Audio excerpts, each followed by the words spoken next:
The bishop-priest's face, a swirling tapestry of cosmic patterns, twists in absolute horror as he demands to know Theo's true identity, his voice cracking as he questions how a mere upstart could possibly wield the Forgotten Monarch's legendary sword. He screams, his voice raw with conviction, that he learned to wield this very blade for one singular, obsessive purpose: to cut down cosmic abominations like the Outer God and utterly, permanently, wipe their profane existence from the world.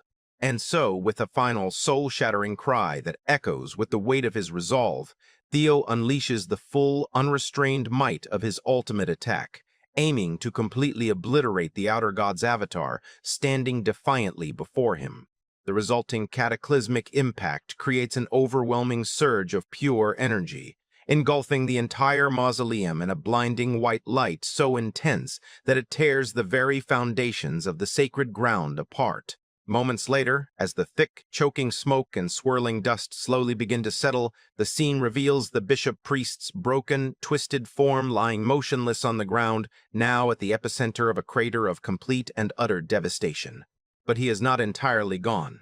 The battered bishop-priest, his form flickering and barely holding together, pants in ragged disbelief, his mind reeling as he wonders if the Forgotten Monarch truly swung this same earth-shattering sword as casually as if it were a mere child's toy.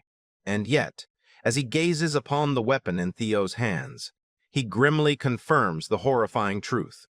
The blade is, without a shadow of a doubt, the exact same sword wielded by that terrifying, world-ending man from a bygone era. The god internally concludes that this pathetic state must surely be the fragile limit of a weak human vessel, yet he is forced to grudgingly admit that it's undeniably impressive for a mere mortal to have reduced even an incomplete avatar to this state with just one blow. The avatar vows that next time he will achieve a perfect, unstoppable manifestation, but his arrogant threat is abruptly cut short as Theo, against all odds and with a defiant, blood-soaked smirk, pushes himself back to his feet. Completely enraged by the insult, the bishop-priest's body grotesquely stretches like melted wax, launching a monstrous, swirling hand directly toward Theo's face in one final, desperate, and utterly futile attack. With the very last ounce of his being, the entity's face contorts into a horrific, melting snarl as he spits the final venomous words at the boy who defeated him. Lucky bastard. Elsewhere, deep within the crumbling ruins, a battle-worn Ray suddenly gasps, her senses screaming as she realizes that the suffocating, ominous energy that had saturated the mausoleum has just vanished completely. Meanwhile, back in the heart of the destruction, Theo gently lifts the unconscious form of Udud Ragnar into his arms, his own body a canvas of deep wounds and profound exhaustion. He then begins the slow, arduous walk through the wreckage, grimly remarking to himself how the sheer ferocity of their battle has completely and irrevocably wiped out the entire sacred ground. On the other side of the collapse, Race finally slumps to the ground, utterly spent, and using her massive scythe for support, breathing out that she feels like her entire body is about to shatter into a million tiny pieces. And yet a tired but genuine smile graces Race's lips as she watches Theo carrying Yude, remarking with a hint of dark humor that he certainly started carrying a lot more sin since she last saw him. Theo returns the smile with a look of unwavering, almost terrifying confidence, boldly declaring his intention to carry not just this burden, but the weight of all the Ragnar family's sorrows on his shoulders alone. Hearing this profound declaration, Ray's expression turns thoughtful and intense as she admits to herself that it seems she has just gained a very, very threatening new rival.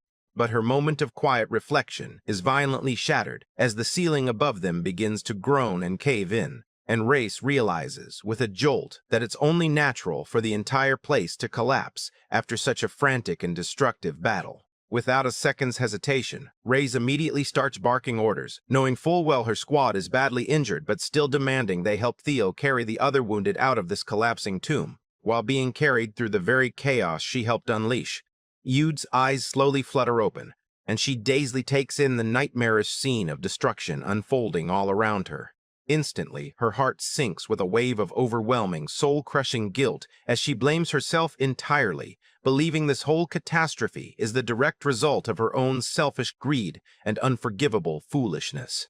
She dreamed of becoming a champion, a hero lauded and recognized by all. But now, like a complete fool, she feels she has ruined everything with her own two hands. As these painful, self-deprecating thoughts continue to consume her mind, large, glistening tears begin to fall from Yude's eyes, tracing clean paths through the layers of grime and blood on her face. Just as Yude continues to drown in the depths of her despair, the ethereal, glowing spirits of her ancestors suddenly materialize before her very eyes, breaking through the veil between worlds. The spirits speak in a gentle, chorus-like voice, reassuring her that she is deeply and profoundly wrong, promising that they remember every single hardship she has ever endured throughout her entire difficult life.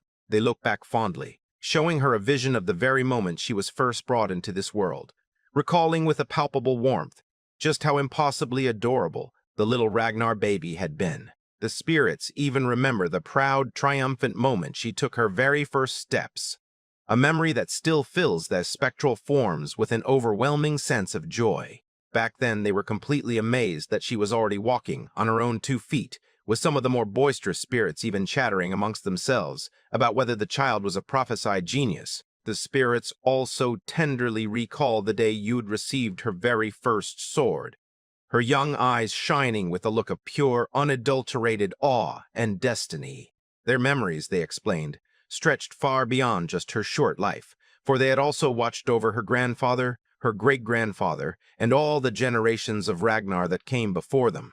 And because she bore that immense, crushing responsibility until her very last breath, the spirits declare that Yude has finally become a true swordsman, one the entire Ragnar family can be eternally and unequivocally proud of. They call out her full name, Ud Ragnar, their voices echoing as one, and the assembled ancestral spirits promise that they will follow right behind her, accompanying her into the afterlife. Hearing their powerful words of acceptance and unwavering pride, a peaceful, utterly contented smile finally graces Yude's lips as she quietly, and without regret, takes her last breath.